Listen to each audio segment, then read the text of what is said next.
வணக்கம். இப்போ வந்து நம்ம வாழைப்பூ வந்து பொரியல் செய்ய போகிறோம். இப்போ பாருங்கள், வாழைப்பூ வந்து எப்படி ஆயிடுதுன்ட்டு நான் சொல்கிறேன் பாருங்கள். இப்படி ஒரு பூவை எடுத்துக்கிறோம். இந்த பூவில் இந்த இது இருக்கு பாருங்கள், இதை எடுத்துடணும். ஒரு குச்சி மாரி ஒன்று நீட்டாக இருக்கு பாருங்கள், இதை எடுத்துருங்க.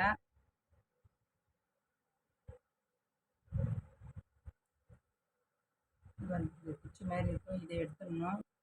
அப்புறம் வந்து ஒரு இலை மாதிரி வெள்ளையாக இருக்குது பாருங்கள், பூ மாரி, பூவோட இதழ் மாதிரி ஒன்று இருக்கும். இதையும் எடுத்துடணும். இதை எடுத்துகிட்டு இந்த மாதிரி மொத்தமாக சேகரித்து வச்சுக்கிட்டு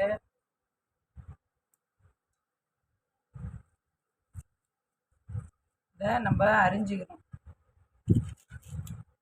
பொடியாக அரிஞ்சு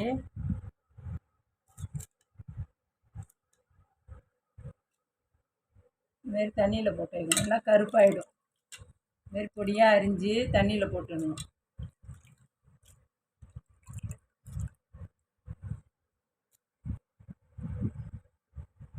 இதை வந்து கொஞ்சம் நேரமாக வேக வச்சுட்டு அப்புறமா அதை வந்து தாளித்து கடுகு காஞ்ச மிளகா போட்டு தாளித்து ஒரு வெங்காயம் போட்டு கூட தாளிச்சிக்கலாம்.